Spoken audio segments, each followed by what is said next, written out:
Today's lesson is on the CARES Act and what has just gone into law in effect and how it relates to IRAs and 401ks. So the first thing, which is major and it's key with it, is a person who has a 401k or an IRA and they need to access the money that's in there.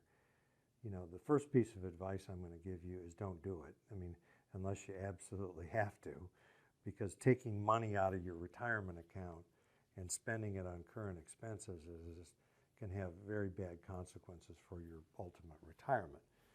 But if you need the money and there's no other source, then I'm going to say go ahead and do it. And the CARES Act allows you to, first of all, avoid the 10% penalty that comes with withdrawals under age 59 and a half.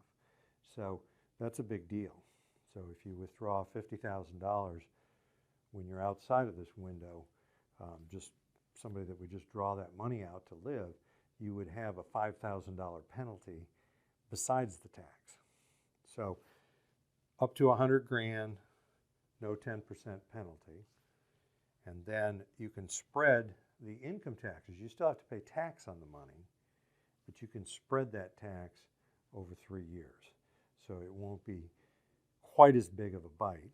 You can also pay the money back within 3 years, and it'll go back into your account and start growing for you.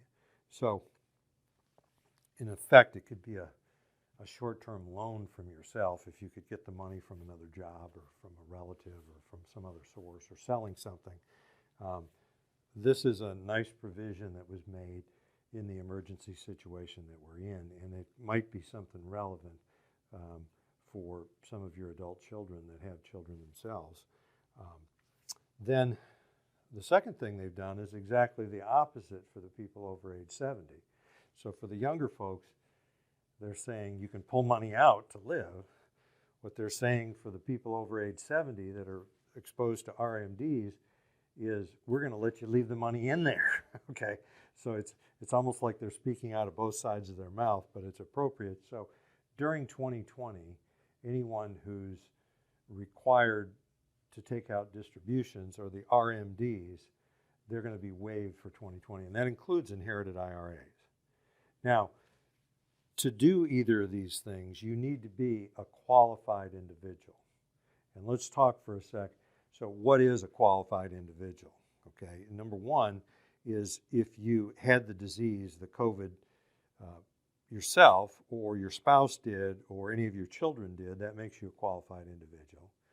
If you've lost your job or been furloughed, that makes you qualified. If you've been quarantined, which seems to me like is a good bit of the country.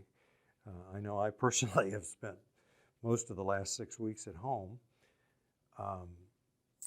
Or if you've lacked child care or accessibility and that's caused, or you've just suffered adverse financial consequences due to the COVID. So it's pretty broad of who's qualified. So they wrote the law that way. And so, I'm Hans Scheil, and I thank you very much for listening.